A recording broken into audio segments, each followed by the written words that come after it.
2011년 9월 30일 금요일입니다. 다음은 땡망 자매님의 글입니다.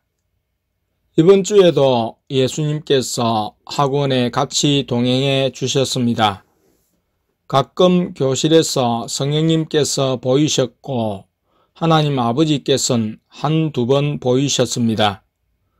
학원에서 영안으로 보니 예수님께서 문과 벽에 레이저를 쳐주셔서 아이들이 문으로 들어올 때마다 마귀들이 다 죽었습니다. 내가 맡게 될 교실에는 천사가 한 명 있었습니다. 천장 왼쪽 모서리에 있었습니다.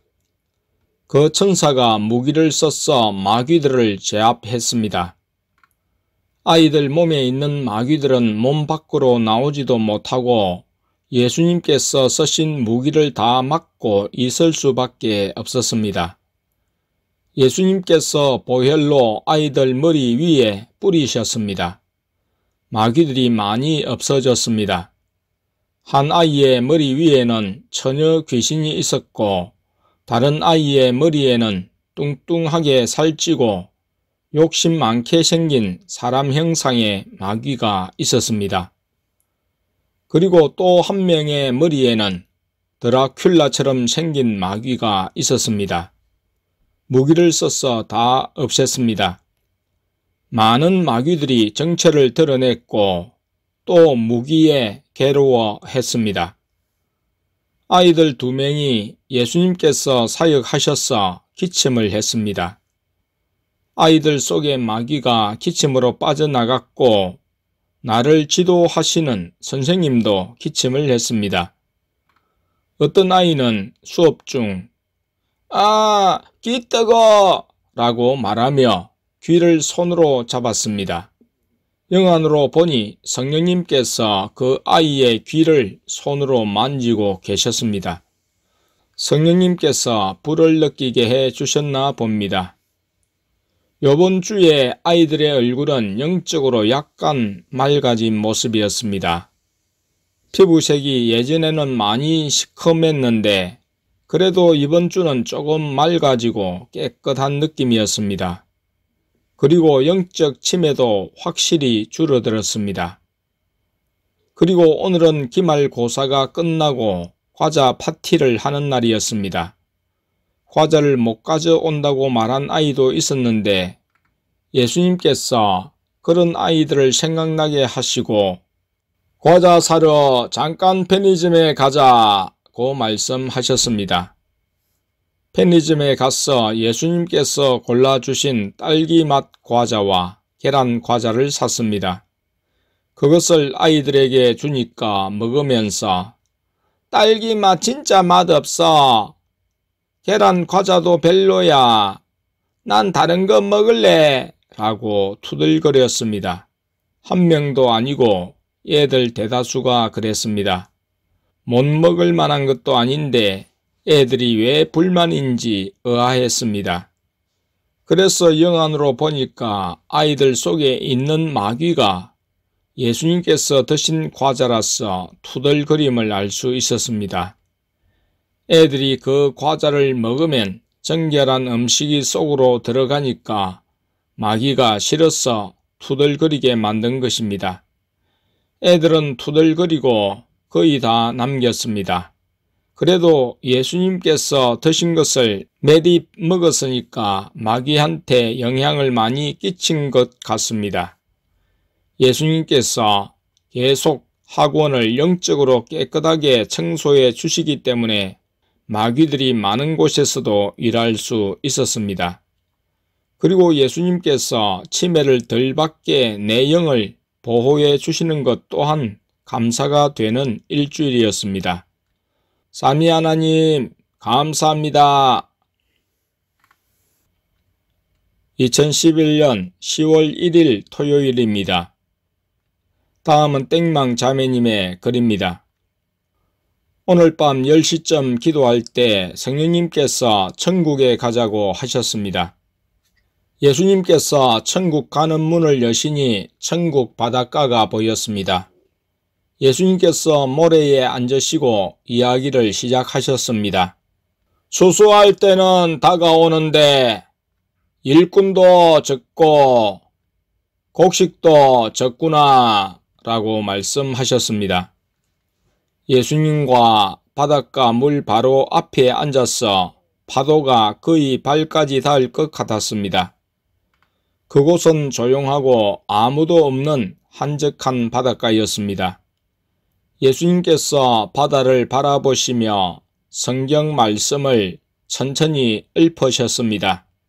주라, 그리하면 너희에게 줄 것이니 곧 후이되어 누르고 함께 흔들고 넘치게 하여 사람들이 너희 품에 안겨주리라. 너희가 잴 때서는 그 척도로 너희가 다시 평가를 받으리라 하시니라. 누가복음 6장 38절 킹 제임스 버전 번역. 그러고 나서 잠시 멈추신 후 말씀을 이으셨습니다. 초원교회에 물질을 나중에 넘치게 줄 거다. 하지만 너무 많이는 주지 않을 거다. 너무 많이 주면 물질 때문에 타락하는 경우가 많거든 이라고 말씀하셨습니다. 그 말씀 후 예수님께서 땡땡사랑 집사님을 책망하셨습니다. 대언자가 어떤 말을 하든 받아들일 줄 알아야 한다. 대언자가 자기에게 안 좋은 말씀을 전한다고 그 대언자를 원망한다면 그건 교만한 것이고 나를 이용만 하는 사람이다. 또한 대언자가 전하는 말을 내가 하는 말로 받아들이지 않는 것이다. 자기한테 좋은 대언을 할 때만 좋아하고 받아들인다면 그건 나에게 좋은 말만 해달라고 강요하는 것이다. 그것 자체가 나를 이용하는 것이다. 자신에게 안 좋은 말을 한다고 대언을 받아들이지 않는 것은 마음이 교만하기 때문에 나의 말을 듣지 않는 것이다.